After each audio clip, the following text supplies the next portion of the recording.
You ready, Steve? We're going to start. Good Vach. We're beginning tape number 3.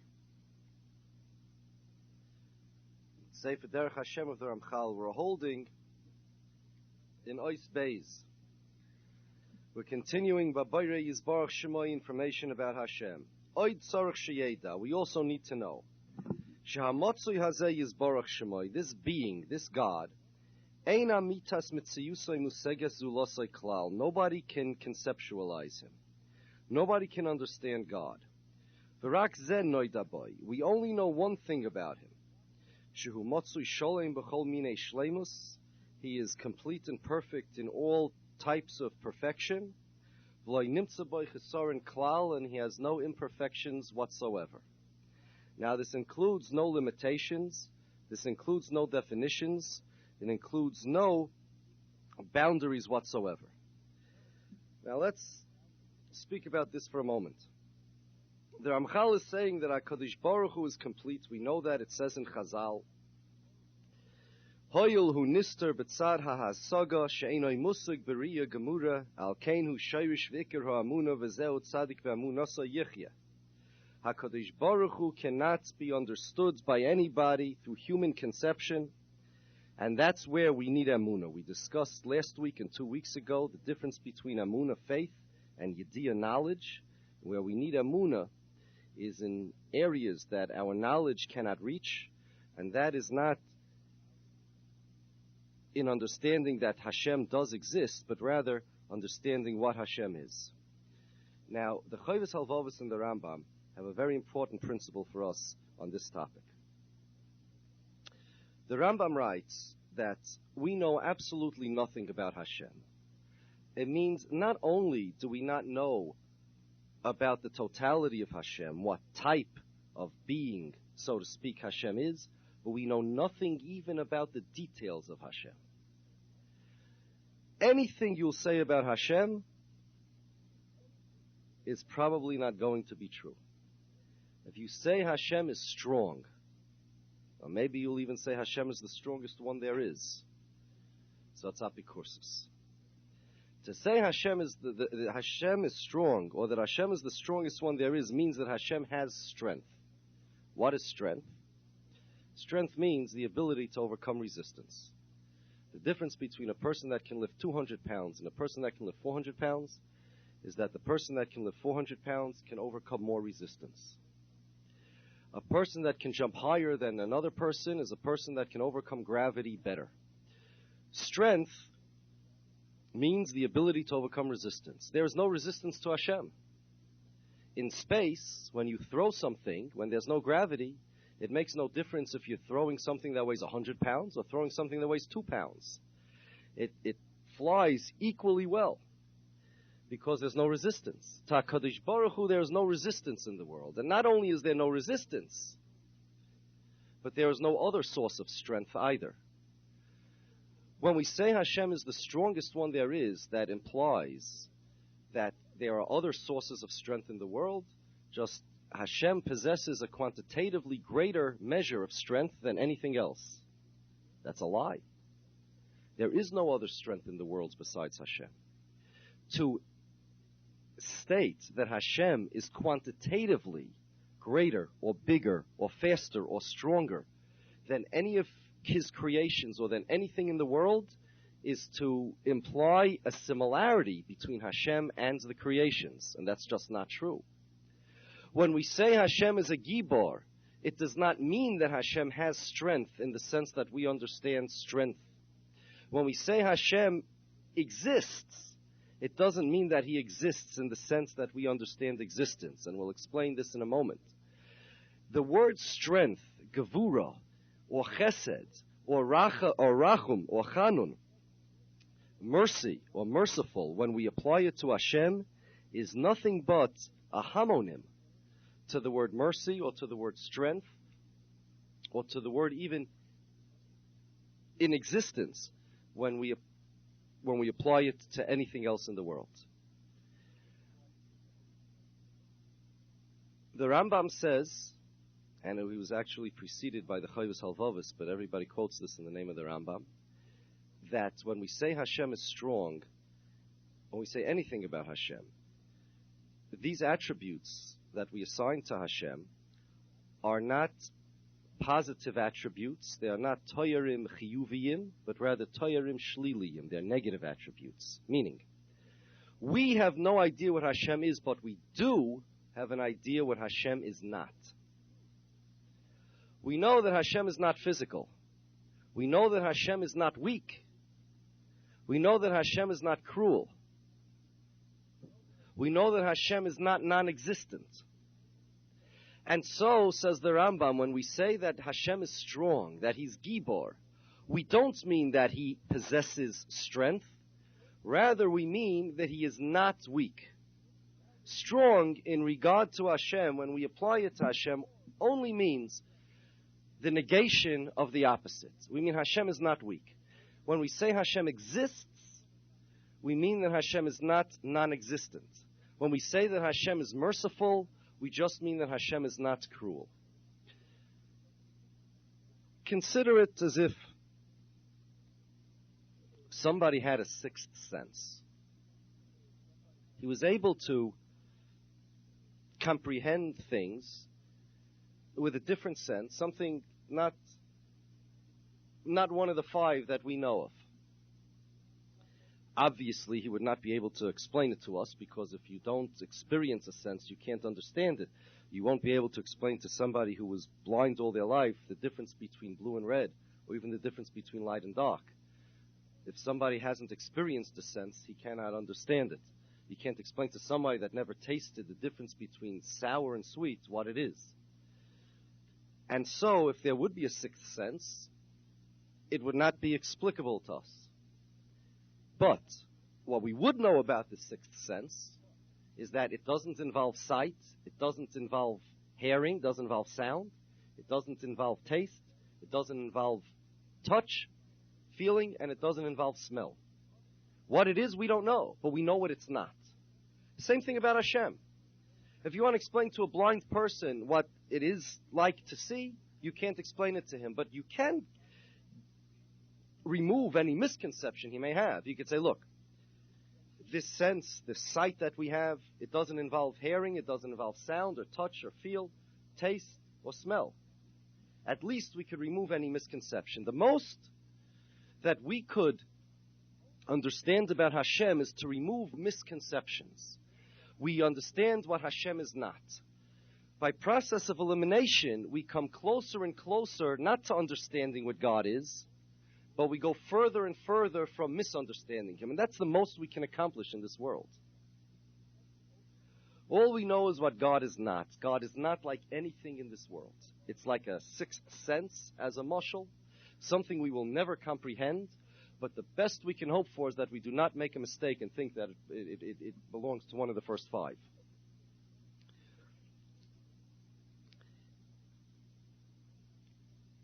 Even when we say Hashem exists, it doesn't mean that He exists in the same sense that we do. And I'm going to explain this for a moment, and we're going to go to Ois Gimel in the Ramchal to understand this. Even though this is a bit further than where we're holding now, but it's relevant to understanding what we said, so we're going to do Ois Gimel. Ois Tzorach Sheyeda. We also have to know.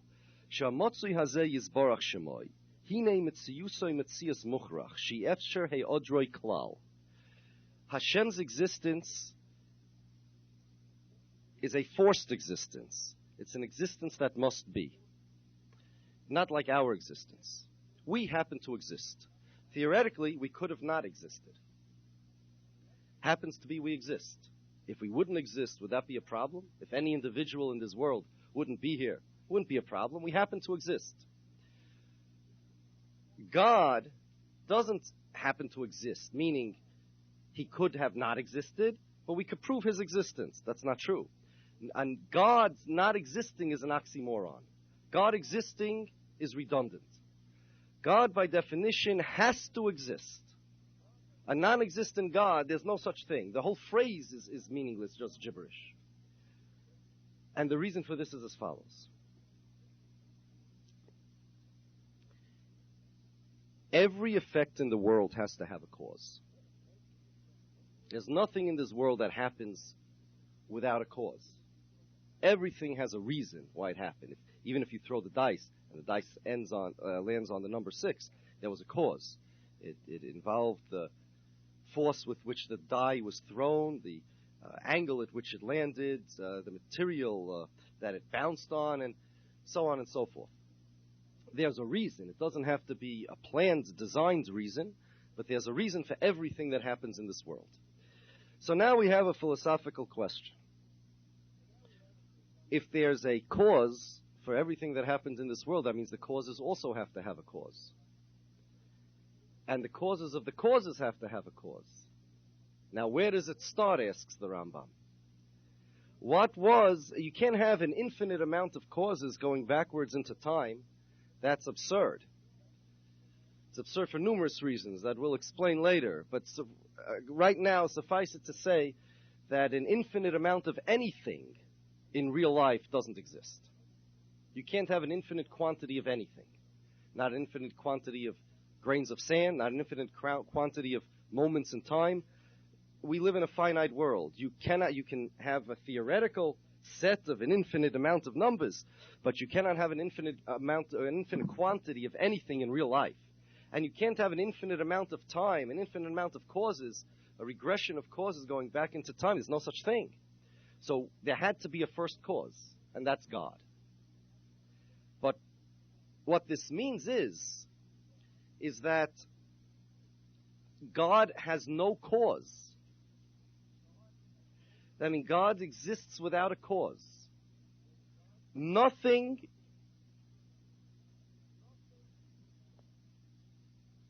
causes God to exist. If you want to destroy something, you remove the cause of its existence. You want to kill something, you remove the cause of its life. Nothing causes God to exist, means nothing can remove God. Nothing makes God God. A causeless God means that if you ask yourself, what makes you you? So you'll come up with numerous, whole roster of attributes and of aspects of yourself, and that makes you you. What makes a table a table? Well, the material it's made out of, the shape. What makes this table this table? Take all the things that make it a table, add to it its location, the point in time that it exists, and all of the above. Everything in this world has some cause that makes it what it is. At the very least, there are two. Everything in this world is comprised of form and substance. There's more reasons, but at the very least, there's form and substance. There's nothing in this world that exists without form or without substance. What makes you you? What makes a table, what makes a chair, what makes a wall, a rock. Now, what makes Hashem, Hashem? What makes God, God? Now, a well-meaning beginner may say, well, his infinite strength, his infinite knowledge, his infinite lifespan, his immortality, all of this would be a lie. Because all this means is that there are causes, there are reasons for what makes God into God. It's not true. What makes God God? Nothing makes God God. What makes you you means that these components are there as a cause. The effect is you. To attribute to God certain aspects that make God God, what that means is that God has certain reasons for why he is what he is. But that's not true. God is causeless. God has no reasons for his existence at all. He's what we call mukhrach hametzius. The type of existence that God has, that exists not because of a reason, is something that we have never experienced in this world and that we cannot understand. Everything in this world has a reason, a causeless effect, a reasonless event, a reasonless object, a reasonless thing does not exist in the world. Our chushim, our senses have never experienced it. Our minds can't comprehend it, but that's God's existence. It's a totally different type of existence. If I have this sefer in my hand, it happens to be in my hand. Could have been, it wouldn't be in my hand. It happens to be in my hand. God doesn't happen to exist. It's not true that God happens to exist. God could not exist. God's mukhrach hametzius. That type of existence is something that we have not experienced. Everything happens to exist. If there's anything in this world that would not exist, it would not be a problem. So it wouldn't exist. People think when we proved the existence of God, we proved one of two options. Option one, God exists. Option two, he doesn't. We proved that he does. But if the proofs would have gone the other way, we would prove that he doesn't. It's not true. God, by definition, must exist. It's a different type of existence. So when we say God exists, we don't mean the same as our existence. It's a different concept altogether. It's nothing but homonymous. We say God is strong. We don't mean that God is strong in the sense that we are strong. It's just a homonym. We mean God is not weak. When we say God exists, we just mean that God is not non-existent. That's all. That's what Rambam says. That's what the Chovos Halvava says. And the difference between two people, one is on a higher level of understanding of God, and the other one's on a lower level, the only difference is that the one on the higher level knows more about what God is not. There is nothing about God that we could comprehend. Not only can we not comprehend God in his totality, but we cannot comprehend anything about him. One of the reasons is because there is nothing, God is not comprised of things.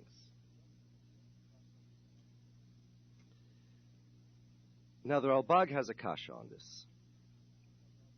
The Ralbag in his Sefer Milchamos Hashem disagrees with the Rambam, and he holds that these attributes of God are not negative attributes. They're positive attributes. They're just ambiguous. Meaning, they don't clearly, when we say Hashem is strong, we don't mean the same type of strength as when we say a human being is strong, or we say a rhinoceros is strong, or we say a tree is strong. But it also doesn't mean nothing, like the Rambam says.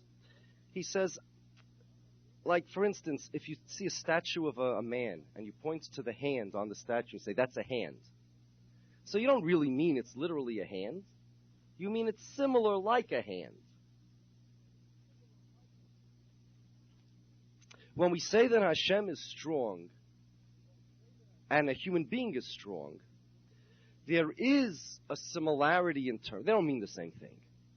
But Mashal Mahadavadoime, like Hashem has a real hand, and we say that our strength is like similar to Hashem's strength. It really does mean something. According to the Rambam, these are what we call theurgy, negative attributes or equivocal terms. According to the Ralbag, they're what we call ambiguous terms.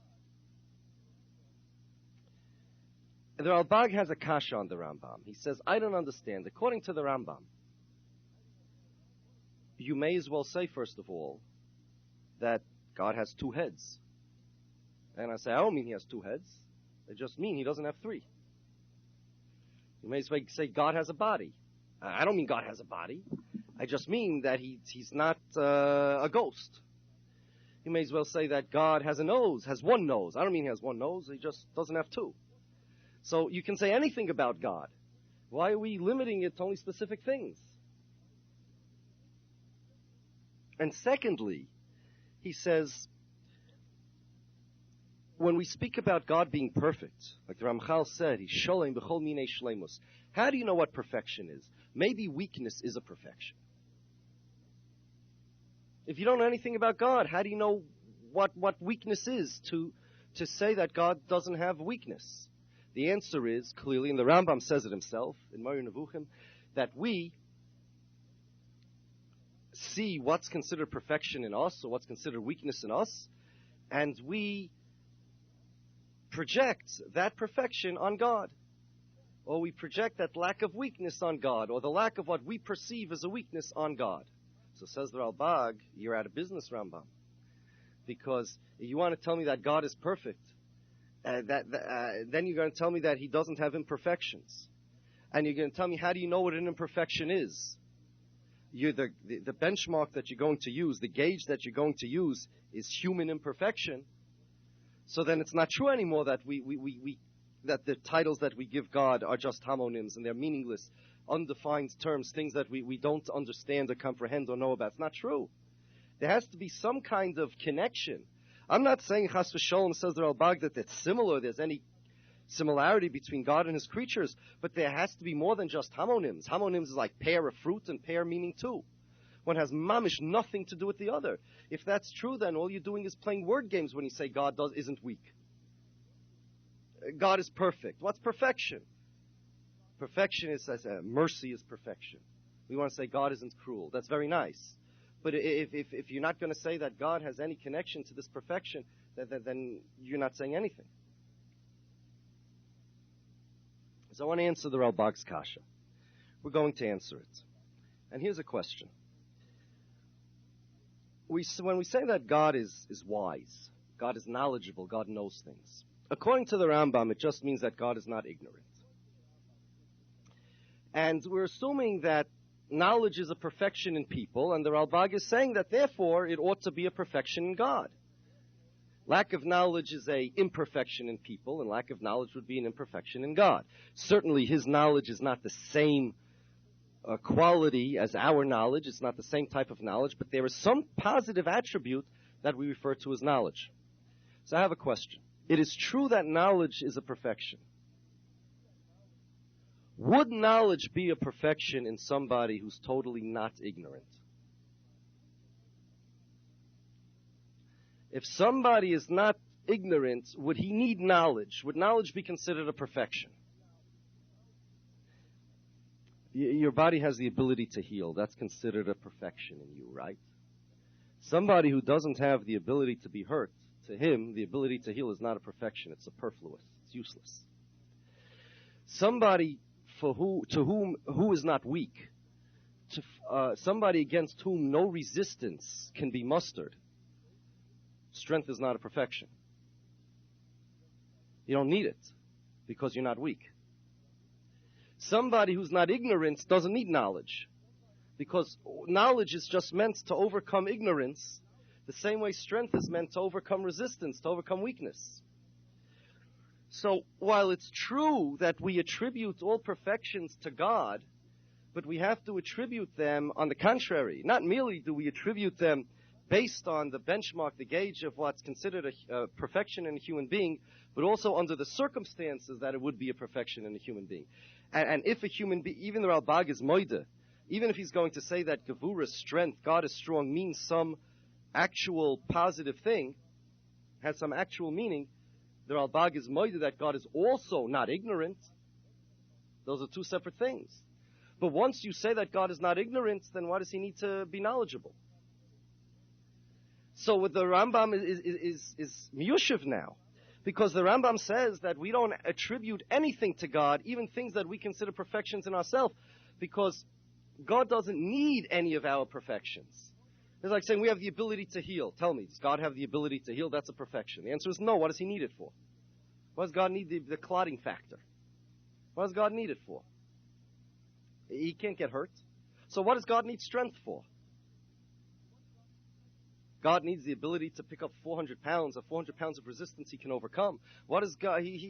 God is not weak, so why does he need strength? What does God need knowledge for? He's not ignorant. There are two separate things. God's perfections, and there's God's lack of imperfections. Once you establish the lack of imperfections, then all the perfections that the Ralbag wants God to proactively have, to have in a positive sense, are unnecessary and are no longer perfections at all. So now that's the difference also between saying that God is strong, meaning not weak, versus saying that God has two faces, means as opposed to three. When we say God is strong, we mean that God is able to accomplish in his way what we accomplish through strength.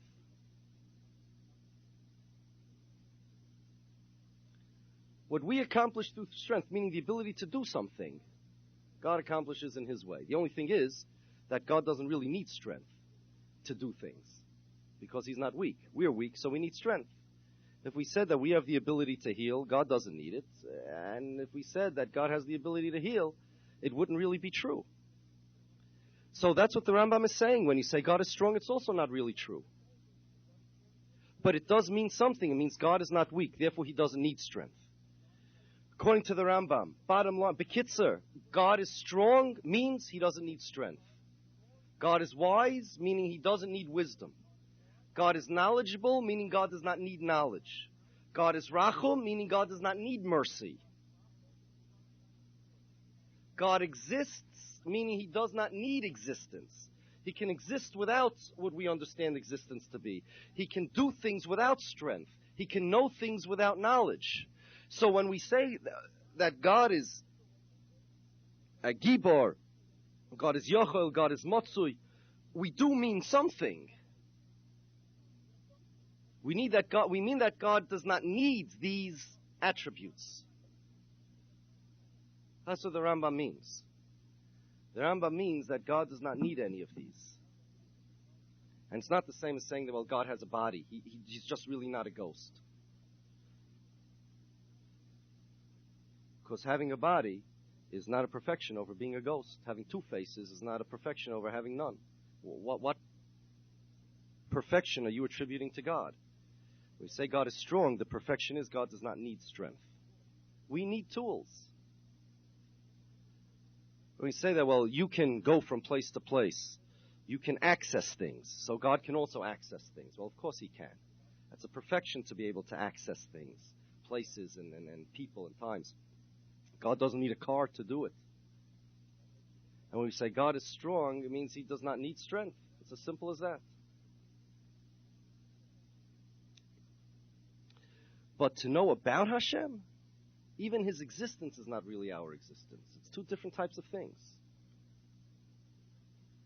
We know nothing about Hashem. This is what it means. We only know what Hashem is not. We don't know what Hashem has. We know what Hashem does not need. Let's continue. Ve'ulam, dvarim eila yedanum b'kabola min ha'avois u'min ha'naviyim. These things that we are about to learn about Hashem, and all the things that are possible to know about Hashem, Klal Yisrael knows by tradition from the Avos and from the prophets. V'hisigum kol Yisrael b'maimed Har Sinai. And all of Klal Yisrael understood them on Har Sinai. When Hashem said, Anochi in lo yihi elecha, Klal Yisrael understood all the things that's possible to understand about Hashem. V'omdu ala mitosam b'beirur, and Klal Yisrael understood them clearly. V'limdum livneihem dor achar dor, and we taught them to our children generation after generation, kayom hazeh, until this day. Shekain tziva Moshe Rabbeinu olav hasholem mipi hagvura. Moshe Rabbeinu commanded them, Pen tishkach es hadvarim asher ro einecha v'haidatim levanecha u'vilivnei vanecha. You should teach them to your children. You should know that there are shittas, the Maram Shik and others, that the mitzvah of emunah is not to believe in Hashem, because as we said previously, there are objections to that. There are those that say it doesn't make any sense to have a mitzvah to believe in Hashem. Rather, the mitzvah is, according to these shittas, to transmit what you learned through Nevuah on Har Sinai and through the Avos generation after generation. Meaning it's not enough just to believe in God, you have to transmit to your children what you know about Hashem. That's really what the mitzvah of Amun is, according to the Maram Shik.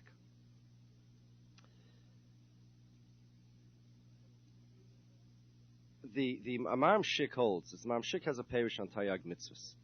The Maram Shik says that the mitzvah of Emunah obligates us not to believe in God. There are reasons why that's not acceptable according to many shittas. The mitzvah of Emunah obligates us to teach our children everything we received by tradition about God that was originally known to us through Nevi'im and the Avos.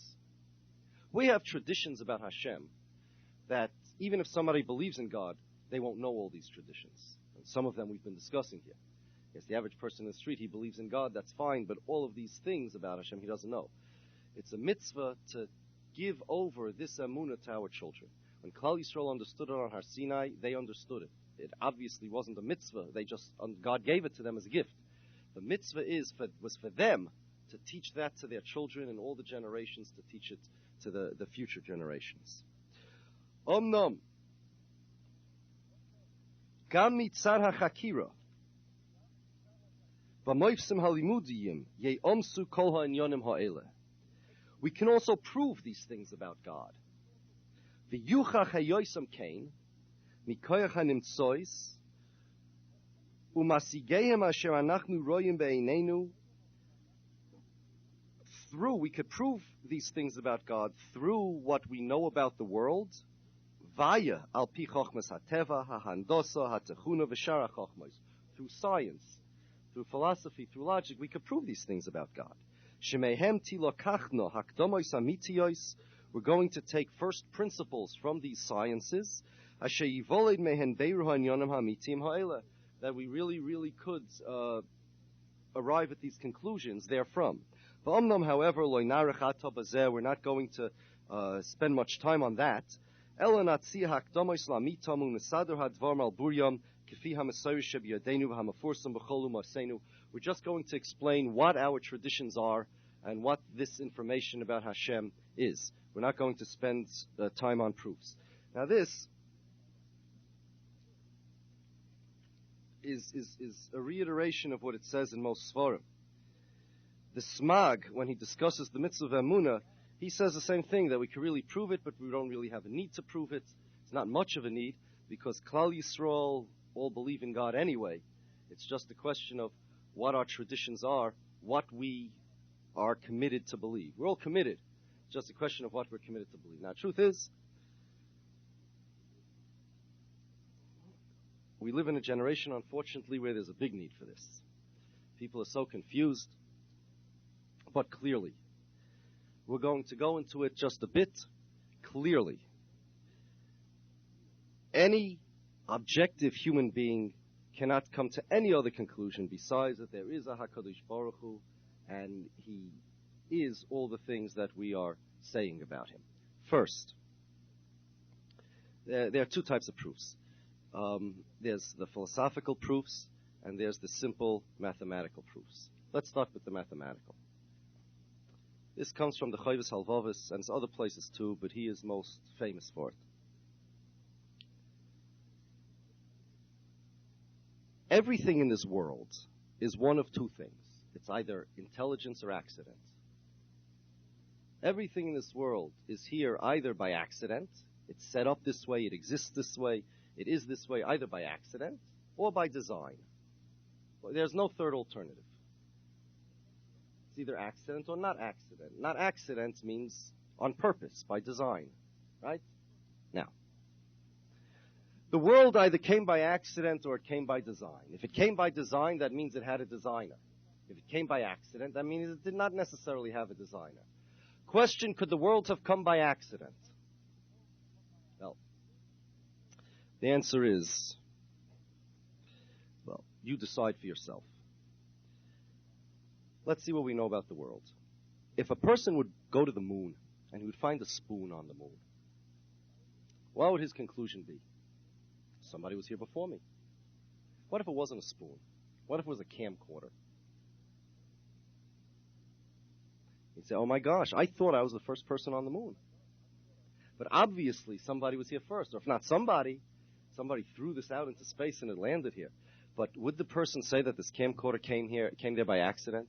That through millions and billions of years of happy accidents, the glass and the lenses formed themselves, and the wires formed themselves, and it produced itself just like that? What are the odds of that happening? Says the Chayvus Halvavis. I'm paraphrasing him. If you put a monkey at a word processor, will he come out with the Encyclopedia Britannica?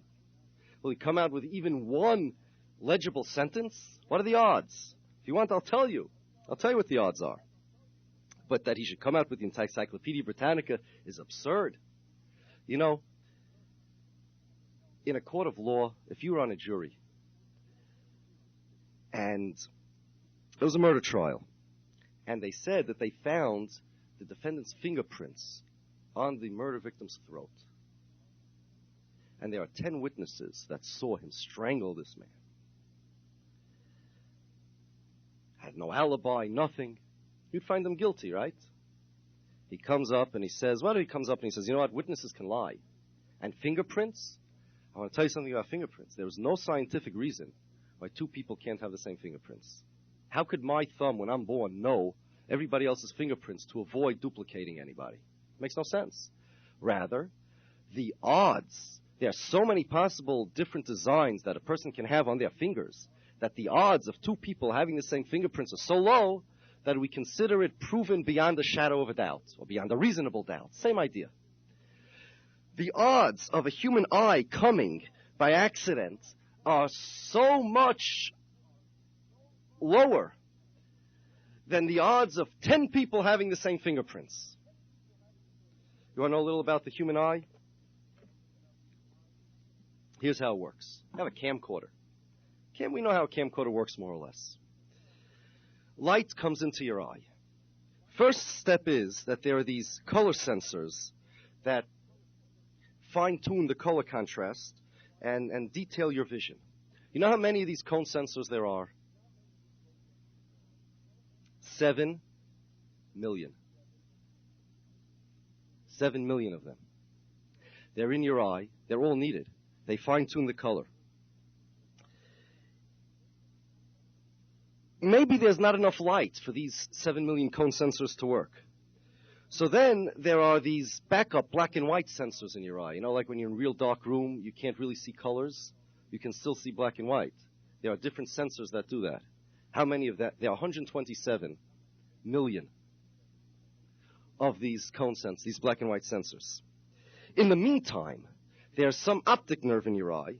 It receives the signal from those 127 million sensors, puts them into some kind of code, and shoots the code into your brain.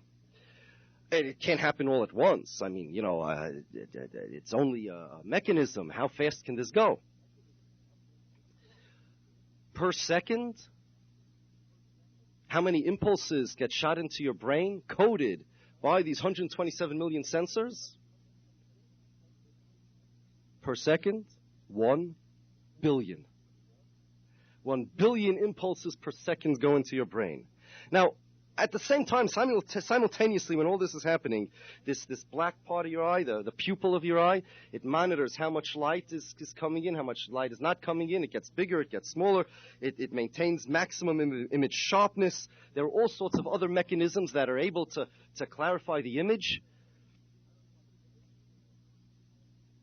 And that's nothing. Human eye is nothing. Your brain, compared to your brain, your eye is a spoon. There are nerve cells in your brain. 10 billion of them. Each one of these nerve cells have to communicate with each other. So they have these little fibers between the cells. Each cell, each one of these 10 billion cells, sprout between 10 and 100,000 fibers in order to communicate with the other ones.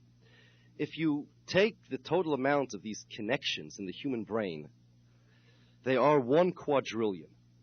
If you want to know what 1 quadrillion is, that's 1 with 15 zeros. Now, how much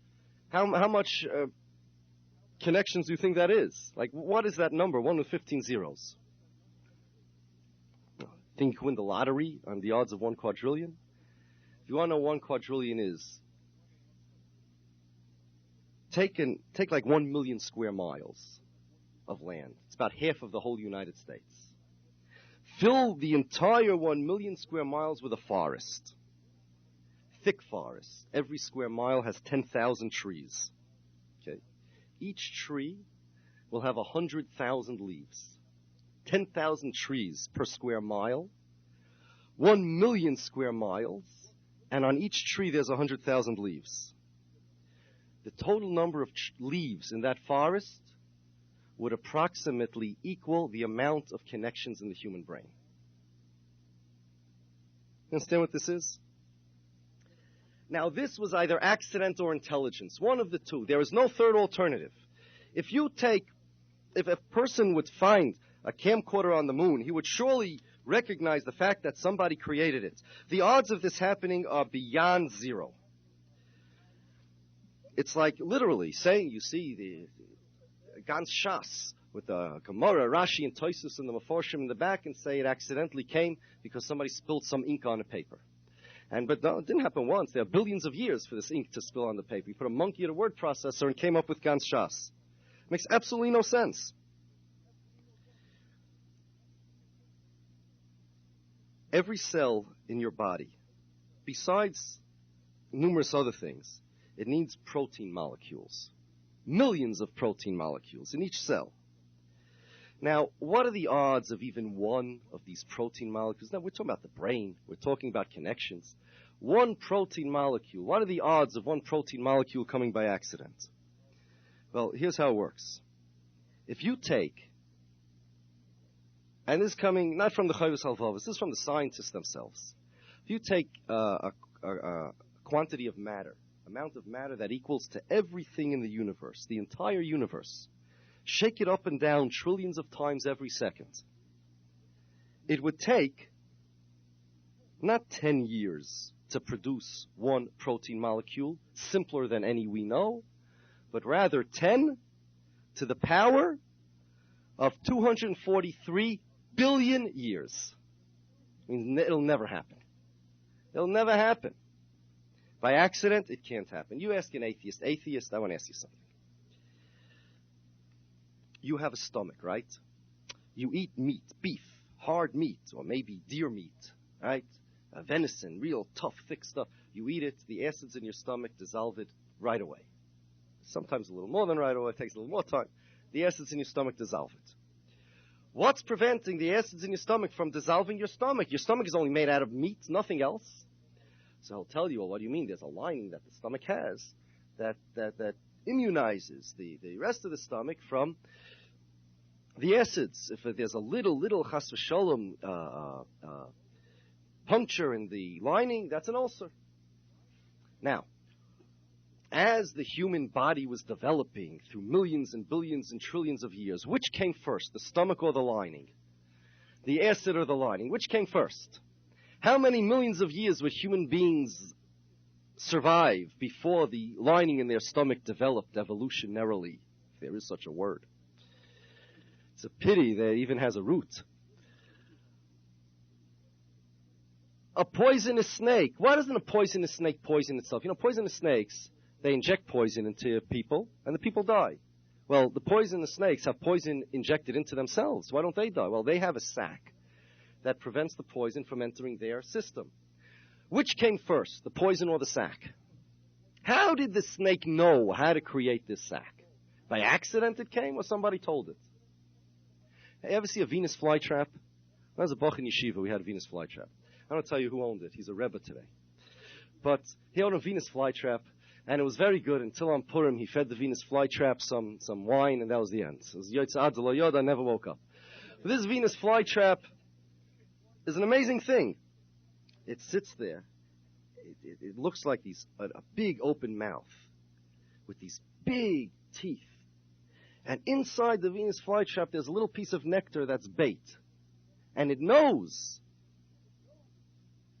what type of bait its victims like. If a lion or a tiger would come to eat the bait, it wouldn't work. But these little bugs, little flies come in. And once it enters, so there are 3 hair triggers. If any 2 of the 3, a combination of any 2 of the 3 are tripped, then the Venus flytrap starts shutting, because a piece of dust can come in and trip one. But to trip all 3 is harder. A combination, any 2 of the 3. Then it shuts. It has this perfectly made hinge. And it shuts and it digests itself, it digests the victim, opens it up again and starts the... How does it know how to do this? You have a backyard? You have dandelions in your yard? You know why dandelions are yellow? Dandelions are yellow because they need to be pollinated by bees. Now, bees like yellow. If a dandelion was the same color as the grass, so the dandelion was a dull color, the bees wouldn't be attracted to it. Now, the bees come and attracted to the dandelion, it's yellow, and now dandelion doesn't need the yellow anymore, so guess what? It loses the yellow. Now it becomes, you ever see those puff balls that blow in the wind? That's what happens to the dandelion. So dandelion now becomes a puff ball. It doesn't need the color anymore, so now it's colorless. It's like this milky, ugly color. But it does need something else. It needs the wind. And it can't stay low down, like in the level of the rest of the grass anymore. So now, not before, only after it grows high above the rest of the grass. And it has these little paratroopers connected to it, these seeds. Many of these seeds, dozens of these seeds, connected by a string to this parachute-type mechanism that is connected to the flower, tight enough that it shouldn't just drop, but loose enough that a Ruach Mitsuya should come blow it away. And the balance is such that it flies in the wind until it falls. The mechanics, the technology that's inside that seed, no matter what position the seed falls, it knows to shoot a root down into the ground and another plant up above the ground. Now, how does it know all of this? How does the plant know what colors and what the bees like and what the wind is like? And either by accident or somebody told it. I could go on. I could tell you all about the bat's sonar, and I could tell you how beetles recognize motion. I can tell you all about nature, but we mamish wouldn't get out of here. And the Ramchal says, and we're not going to go into this either. But anybody, atheist, a lunatic. You put an atheist on a trial. Just imagine being on a jury together with an atheist. And he says, "Well, the fingerprints were on the murder victim's throat." I'll say, "Aha." And you also believe that a human eye came by accident. So why can't you have two alike sets of fingerprints? You believe that, so why won't you believe that? Two snowflakes? It doesn't say anywhere that two snowflakes can't be alike. How does one snowflake know what all the other snowflakes look like? Just that the odds are so little, we assume it's impossible. The odds of this happening is so impossible that the world should come by accident. It's just anybody that lives is like you cross the street and you see a car 3 blocks away. Theoretically, 1 in a trillion, you can get hit. Maybe the guy will speed up by accident, but we live our life believing that after a certain amount of odds, it's already impossible. It's beyond a shadow of a doubt, beyond a reasonable doubt. Anybody that lives his life that's willing to cross the street, that's willing to walk out in the street and not worry that a meteorite is going to smash him right away, has no right to be an atheist. Because the odds of him walking on the street and being smashed by a meteor are a lot greater than this world coming by accident. It's totally inconsistent. That's all it is. It's inconsistent. The odds of this world coming by accident are mamish zero. That's all it is. It's like saying, you want to know odds? Tell me. You throw a dice. A dice has 6 sides. If you're hoping that the number 3 is going to fall on top, it's 1 in 6, right? Now, if you throw it 15 times, what's the odds that the number 3 is going to fall on top every time? It's not 1 in 15. You've got to multiply times 15. If you want to know the number, I have it here.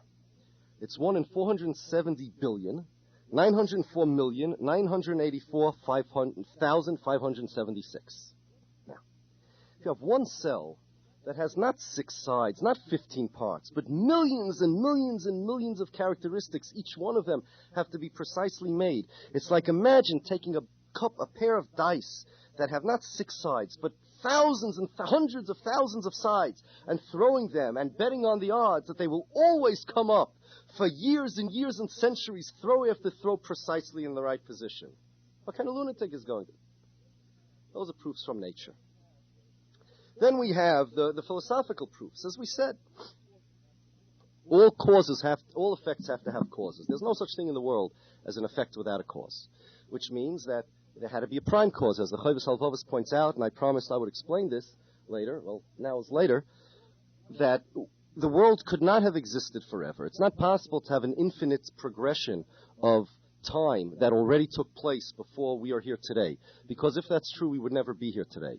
To say that the world has an infinite chain of causes in the past means that there was an infinite amount of time that already transpired before today. But that's not possible. Because of an infinite amount of time already transpired, we would never reach today. Can't happen. You can't say that the world has already experienced an infinite amount of time. That can't happen. So it had to have started somewhere. If it started somewhere, who started all the causes? Not only do you need a God, a prime cause, but that prime cause ends up causeless. And as we said before, that's infinite, that's all-powerful. Causeless means cannot change, cannot be destroyed. All the things we know about Hashem. Mukhrach hametzius. You can't remove its cause. If you can't remove its cause, it has to be there. There's another proof from motion. Motion cannot start unless there is, it's similar to the first proof, but officially they make it into two. Motion cannot happen unless something in motion caused it. You can't animate something except through an animated object. If you want to throw a ball, you have to move your arm. If you want to move your arm, you have to actually do it. Something had to start all the motion from the beginning. Where's the beginning of the motion? Well, who was the prime mover, it's called? That had to be God. There's no question to anybody that wants to know HaKadosh Baruch Hu exists. There's no suffix in the world. And then, of course, there's the history. The fact is that there's one religion and one religion only that makes the claim to a revelation that took place in front of millions of people. Let's say there are about 3 million people in the Midbar, 600,000 men between 20 and 60, so double that for the women, it's 1.2 million. Double that for the people older or younger, let's say 2 points, somewhere around in the millions. Now, I have a question. If I were to make up a religion, and everybody agrees people did make up religions, mathematically all the religions cannot be true. As a matter of fact, they can't all be, most of them can't be true. They cannot coexist. If one exists, it automatically negates the other. Now, if I was making up a religion, I wouldn't come and say, you know what, God came to Shapiro and told him, you know what, go tell the world that you are now the leader, you are now the prophet, everybody has to follow you. That's weak. I have a better story. God came to all my followers. God came to the whole city of Far Rockaway, the whole borough of Queens, at the very least the whole Bayswater, and said, go follow Shapiro. And you didn't know about this, but it came to your parents. So why not a single religion ever did that? Not a single one. Why? The answer is because it's ridiculous. Nobody would believe such a thing. They'd say, Shapiro, if this happened to millions of people, how come you're the only one that knows about it? How come you're the only one that knows this? That's why not only no religion, there's no hoax in the world perpetrated that supposedly happened in front of millions of witnesses. There were, but they didn't last long. The UFOs landing in the world on the radio, immediately they were exposed to be fake. Because you cannot, such a lie can't wash. You cannot concoct millions of witnesses to an event and tell their truth. Now, David HaMelech was alive. When he was alive, it's clear, no atheist would disagree, the Jews believed in the Torah. There's 400 years after Kabbalah's HaTorah. That's all it was. 400 years now, in the year, let's say, 1600, or the Common Era. It's not so long ago. Imagine if I were to tell you that your grandparents in the year 1600 got a revelation from God, and they all said these things. You know what? Things that once every 7 years you should abandon your land. You should just let nature take its course. A shemitah, all these sacrifices, I don't mean sacrifices karbonis. I mean all these prices that you have to pay in order to fulfill the Torah. God came to you and said, who is going to believe this? There was one. I have this book, Permission to Believe, it's called, by Lawrence Kellerman. So he did research, and he found one religion that has such a story. Here's the story. I think it was some South American Indians, it's in a footnote in his book, some South American Indians had a Krishna. Krishna was some kind of godling or something to that effect, who supposedly came to a group of warriors after a war and told them a whole bunch of things. Now, it's very interesting he came to all of them because not a single one of these warriors survived. Not a single one did. One of them survived and came and told everybody, everybody saw Krishna. That's it. That's the closest you're going to get. And by total coincidence, the only religion that claims this, also we were stubborn people. I'm Kshei Oirif. There were so many people. We had people that denied Torah Shebal Peh. We had Nebuch, we had Christians, Tzedukim, we had Baisusim, we had all sorts of crazies throughout history. None of these people denied the revelation. None of them denied Kabbalah HaTorah. It was a historical fact. And by a coincidence, this same religion, the only religion that claims this massive revelation, also claims to have a history of the world from day one.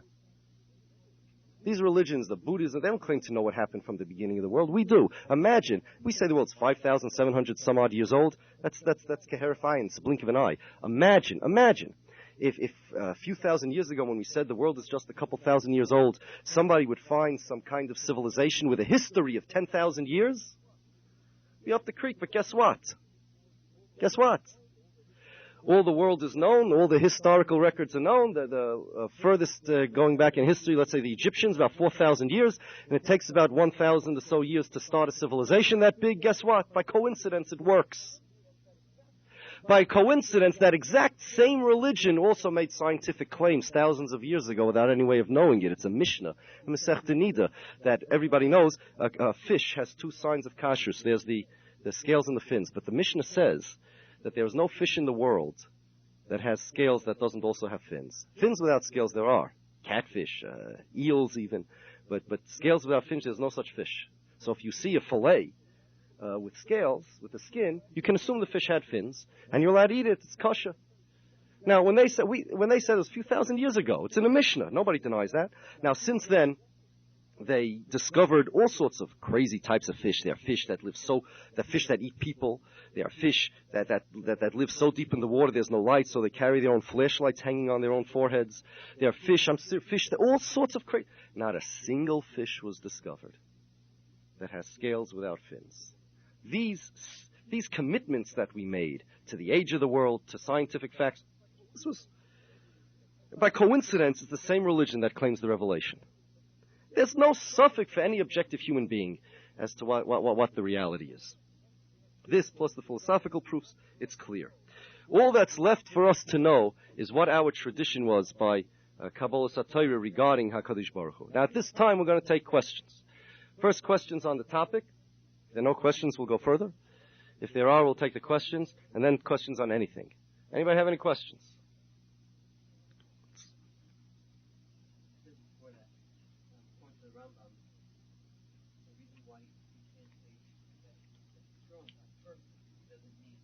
Right. Right.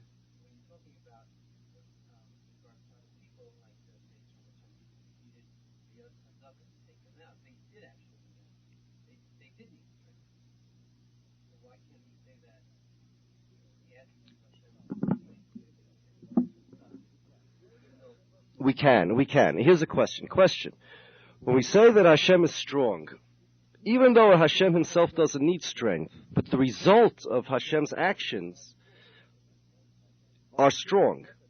Like, B'yad Chazaka, Kadosh Baruch Hu took Klal Yisrael out of Egypt. So why can we not say that the attributes of Hashem are understood in the sense that this is how they relate to us in this world? The Rambam says a similar thing. You can understand the attributes of Hashem in a different way, not referring to Hashem himself, but referring to Hashem's actions. Meaning, I'll give you a mashal. Let's say I tell you that heat burns. Now, let's say you see something that got burnt, but it wasn't through heat. Maybe it was through radiation. Or maybe it was through some other medium that we're not aware of. Maybe some other things cause burns that we don't know. We would still refer to the results of the burn, of the radiation as a burn. Even though it's not really attributable to heat, nevertheless, we would refer to it maybe as heat. Some people could call radiation heat. So HaKadosh Baruch Hu, even though HaKadosh Baruch Hu doesn't exert strength, but the results of Hashem's actions in this world sometimes are such that we normally attribute to the results of strength, to strength being exerted. So in such a case, we would say Hashem is Gibor. When we say Chesed, Hashem is Rachum V'Chanun, it means that because of Hashem, good things happen to people. Now, normally, we would say that that's the result of mercy. By Hashem, it's not. But kind of colloquially, as a figure of speech, we say that Hashem had mercy on these people. It doesn't refer to Hashem. The first pshat we had is, the Rambam says both are possible. The first pshat we said is that it's referring to Hashem, and it doesn't mean something, it doesn't mean a positive thing about Hashem, it just means to negate the opposite. Here we're saying that doesn't even refer to Hashem at all. It just refers to the aftermath of Hashem. It refers to the results of what Hashem does. The results of what Hashem does is mercy. We can call it like that. Well, yeah, but the Ralbag said he's disagreeing with the Rambam, and he saw that also in the Rambam that he's disagreeing with. But that's not what the Ralbag says. Ralbag wants to make the attribute refer to Hashem himself, not in a way that it's similar to us, but that's not the Ralbag. It's not the Ralbag. No, that's the Rambam. Not that's the result. Like, for instance, theoretically, a person could say, I don't know, let's say a volcano erupts, and one town, like some kind of miraculously, like didn't get wiped out. So somebody could make a statement: the volcano had mercy on this town. It doesn't mean the volcano really had mercy, but it means the result is what we normally attribute to mercy. So in that sense, we would say Hashem had mercy on this town. It's not really Rachmanis, but it's a result. It results in what we would normally refer to as Rachmanis. But you have to understand that it also says Biyad Chazaka. Hashem has no hand. Einei Hashem. Hashem has no eyes. All these things have to be understood the same way. To say that Hashem has emotions literally is the same as saying that Hashem has limbs literally. And when we say that Yad HaChazaka doesn't really mean a hand, the Chozik Yad, or Einei Hashem doesn't mean physical eyes, Yishma Hashem, Hashem heard, doesn't mean he has ears, so too, V'chara Af Hashem does not mean he really has anger. Hashem can't have emotions for numerous reasons. Number one, emotions are physical. Number two, emotions are attributes. And number three, emotions imply a change in a person. God is above time. Since God is above time, he cannot change. Emotions means today I'm in this mood and tomorrow I'm in that mood. Today I'm angry, tomorrow I'm not angry. That's a change. God doesn't change. Also, it implies a vulnerability in God. God getting angry means that something affected God. God is not affected by anything. Nothing you do can touch God. You can't impact on God. But if you say God really got angry, that means you impacted on God. You actually affected him. That's not reality.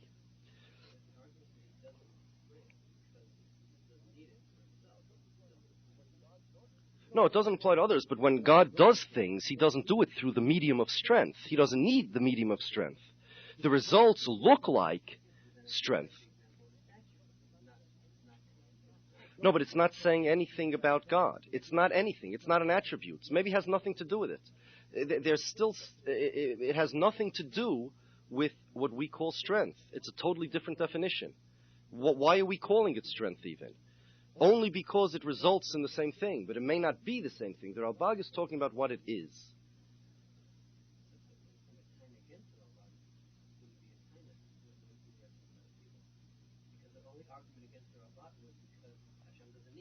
Right. No, but not strength is needed. Strength isn't needed. Nothing's needed. In turn to regard to God, it's not strength. It's not anything positive that you could identify. Right. There's no resistance. There's no need for strength. It's not strength. Even regarding his actions in this world, there's no need for strength. Why does he need strength? It's his world. He's the king. Nothing opposes him. Just, from our perspective, it looks like strength was exerted, so we say that. In the Sefer Derech Emunah, it says that since we know that nothing positive could be said about God, those first 4 of the 13 Ikrim that discuss God are really just Tayrim Shliliyah, meaning the first one is that God exists, the first of the 13 Ikrim. All it means is not that he exists, it means that he does not exist. The second is Hashem's Achdus, that he's one. All it means is that he's not two. The third one is that he's not physical. And the fourth one is that he was eternal. It's that there's no hischadshus. He was not new. He did not appear. That's all it means. Now, this is very interesting because there's a famous Machlokes Rambam and Raavad in Hilchos Tshuva. The Rambam says that when the Torah mentions these things about Hashem, Hashem's eyes, Hashem's hands, the Hagishomo, these anthropomorphisms, they're of course not to be meant literally, and they don't mean. And anybody who says they mean literally, he's apikairis. And the Ravid says, Rambam, how could you say such a thing? A lot of big tzaddikim believed this. He said, people even bigger, better than you, than the Rambam. Now, we all learned this, but can anybody here identify who these people are? These big tzaddikim who are bigger than the Rambam, or even close to the Rambam, that believe that God really has eyes? Who believed that? Who? The Gemara didn't believe that God really has eyes. Where does it say God has eyes? It doesn't matter. That means to imagine. It doesn't mean that's really God. You may as well blame the Navi Yecheskel by Ma'aseh Merkava. It doesn't mean literally. Nobody claims that. Who are the people? I want to know who committed himself. Which one of these tzaddikim committed himself that they believe that God has physical limbs? Who? So I think that the Ravid was talking about the Deya that says that God merely has positive attributes. Because according to the Rambam, if you believe that God has positive attributes, it's the exact same as believing that God has eyes or a nose. And those Rishonim and those that disagree with the Rambam and that believe that God has positive attributes, now the Rabbag was not around when the Rambam wrote that, but there are others that maybe held similar, that God has positive attributes, whatever they may mean. According to the Rambam, if you believe that God has positive attributes, it's mamish the same as believing that God has eyes and noses. Yes.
Yeah, okay.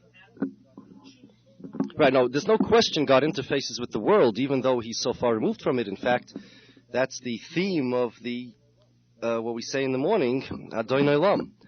The first half of Adonai Olam speaks about Hashem having nothing to do with us. Hashem Molach, B'terem Kol Yitzir Nivra, he was king before everything was created, he's so high, he's Hayahoiva V'yihiyeh, he's all of this. The second half of Adonai Olam speaks about Hashem as Mamish right here with us. Hu nisi umonosli minos koisi b'yom ekra. At the end, Hashem li. He's for me, he's with me, he's mine, however you want to explain that. It's true.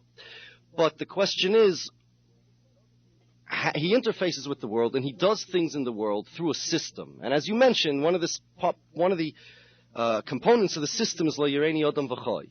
And it's interesting because the Rambam in Moreh Nevuchim, when he discusses this, actually says that those two questions that Moshe asked Hashem involve the two aspects that we're discussing here. But it's true that Hashem interfaces with the world, but the question is, what medium is God using while he's interfacing? We know that he does something. He does action, and that there are results, and that those results come directly from him. Now, what medium is he using? Is it an emotion? What's motivating him? Emotions motivate people. Are emotions motivating God? The answer is no, it's not emotions that are motivating. What medium is he using? Is he using strength? It's not strength. Things are happening because God is making them happen. But making something happen doesn't say anything about the one that's making them happen. It says something about the subject, and the information you're getting is only information about the recipient of that action, the subject of the action, not the person creating the action.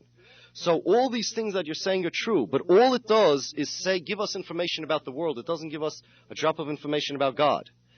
Here we're talking about what is causing all of this action that's happening in the world. It is God. In what mode? What is the motivation? The answer is none of the above. It's something that we totally cannot relate to. And that's really not such a hard thing. As I said, a blind person can't understand light. It has nothing to do with religion. When you're in high school and the teacher says that you one of two options, either space doesn't end or space does end. The space doesn't end, the kid raises his hand. How do you mean it doesn't end? What do you mean it just keeps going for? What does it mean? You can't conceptualize that. And it's worse if he says space does end. So then what's beyond? And when the scientists tell us that time is just relative, we have no conception of things above time and space. That has nothing to do with Yiddishkeit. It has to do with simple arithmetic. We also know that God as the creator existed before time and space, which means that even without any Rambams or Ramchals, it's clear that we would have no conception of Hashem.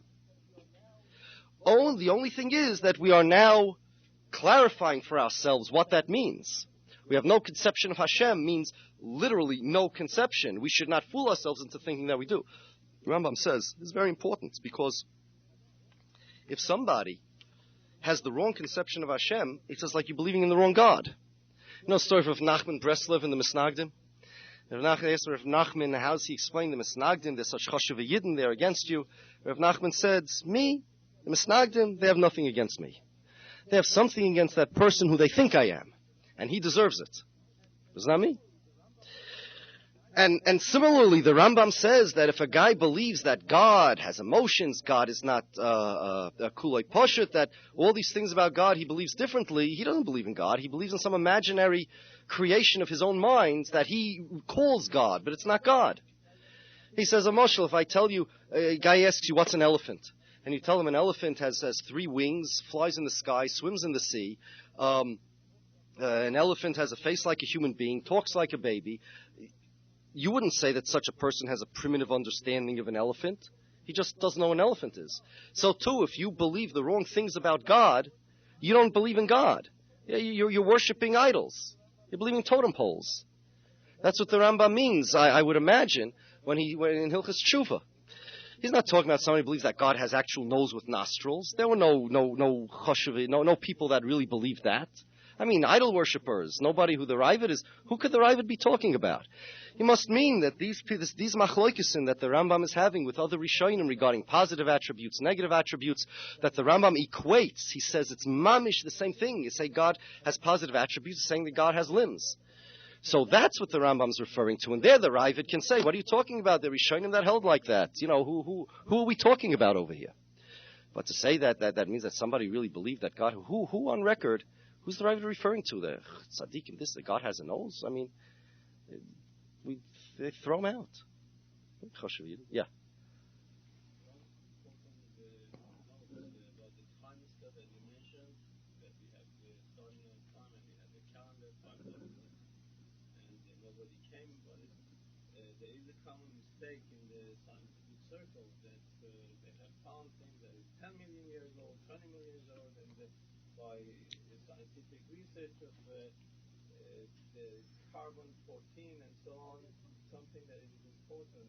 Yeah, there are two things.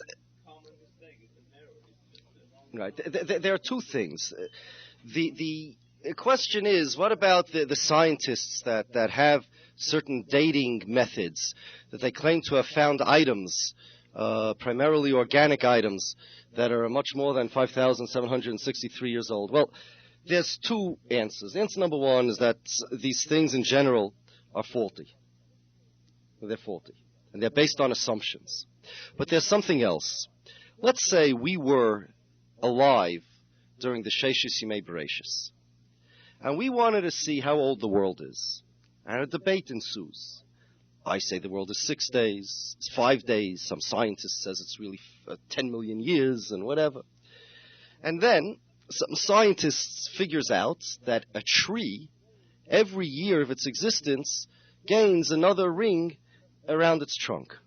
So scientists, remember, this is on the 6th day of creation. The world is 6 days old. He chops down a tree and he says, look, there are 400 rings there.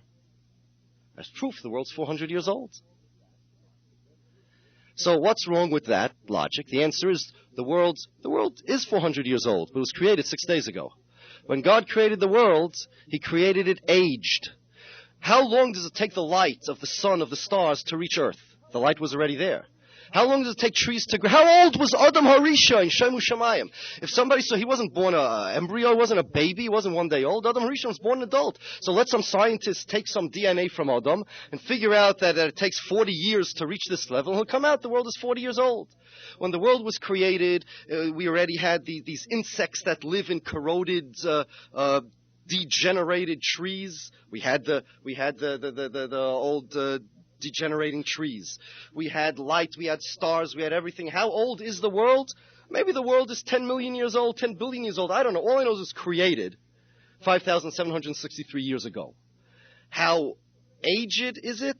I have no idea. Let them say whatever they want. It could be who knows how many years old. So if they find a rock that they could measure with some scientific method, they can't. But let's say they'll find some scientific method to measure a rock. They'll say, this rock is 10 million years old. Shikoyach scientist. That doesn't answer the question. The question is, when was this how long ago was this 10 million year old rock created? Answer, 5,763 years. Can you deal with that question? No, they can't deal with that question. That's it. The world was created. Adam was an adult. He wasn't a 6-day-old baby. The whole world was an adult world. How adult? Was it 100 years, 200 years, 2 million years? Whatever he wants. Hashem can, do whatever he wants. But clearly, the world was not just created 1 day old. Any other questions? Then we'll have a good night. The odds of this world coming by accident, even after the billions and quadrillions years, like the monkey on the typewriter, are billions and billions of times less than 2 fingerprints and 2 snowflakes and 100 witnesses lying. But you would say, well, I'm not going to, I'm not going to risk eating chaza because of that. To kill a guy, send him to the electric chair, easy, you would. But not eating chaza, no. Nobody ever taught me. Hello, Mr. Atheist. I gave you enough brains, Hashem said. You should figure it out on your own. And the same with those other religions. Got religion. The Yoshka is the Son of God. Son of God. Yoshka is the Messiah. Messiah has to come paternally from King David. And at the beginning of the New Testament, believe it or not, they have a whole Yichus brief of Yoshka all the way up to King David. Yeah, don't believe it, but that's what it has there. Now, hello, as a Christian, hello. I thought his father had nothing to do with his birth. So don't laugh. They asked the Pope. I have over here a rabbi. He asked the Pope. Basically, the Pope said, the Vatican, they sent some representative, said, it's not really true. The stories aren't really true. The religion is, it's nice, Mesholim, but it's not really true. There's no way out. A religion. Listen to this. Imagine Christianity. Imagine this. God told everybody, all the Jews on Har Sinai, Anochi Hashem v'lo yiyeh lecha, right? Maybe a few million of them were there, correct? Everybody, I am God, this is what I want you to do. Now, a long while later, a number of centuries later, God decides to change the whole picture. You have a New Testament instead of an Old Testament. God doesn't come again and make a new mass revelation.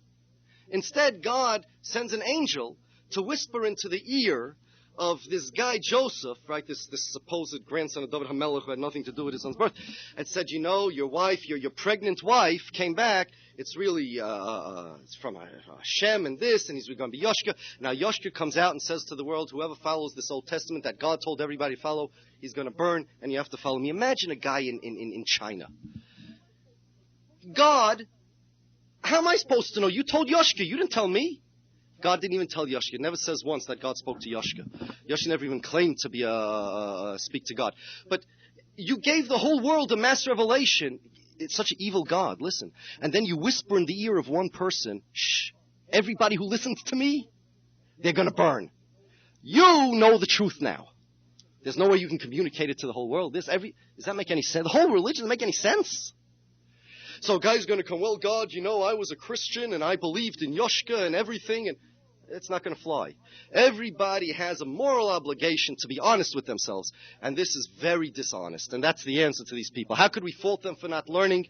We could fault them for not having seichel, They may have not learned the first 4 Shulchan Aruchs, first 4 volumes, but the 5th volume, they definitely had access to, and that's what they're responsible for. The rest of it, whatever they're not responsible for, they're not going to be punished for. This much, yes. Any other questions? We'll call it a night.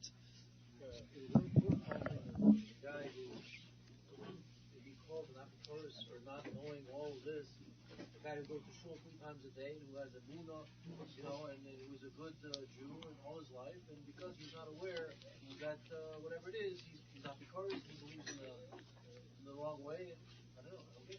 Well, that we said that's machlokes. We said there are those that say that he's yoytze the mitzvah v'emunah just as a mitzvah min hamuvchar. There are those that say he's not yoytze the mitzvah v'emunah. Oh wow, look, that's very nice. And the reason is because simply, what if a guy goes to shul every day and he thinks that Buddha is God? He goes to shul, he's shomer Shabbos, he's not shul every day. That's what he's supposed to do. And he doesn't believe in God. He does believe What in if he God. doesn't believe in God? What if he believes in the wrong? What if he believes Buddha is God? We're talking about he goes to shul every day, he believes in God, but a number of items that you said. I know some people, they go all the time to the shul and they don't believe in God. They believe in someone else. It's the wrong God.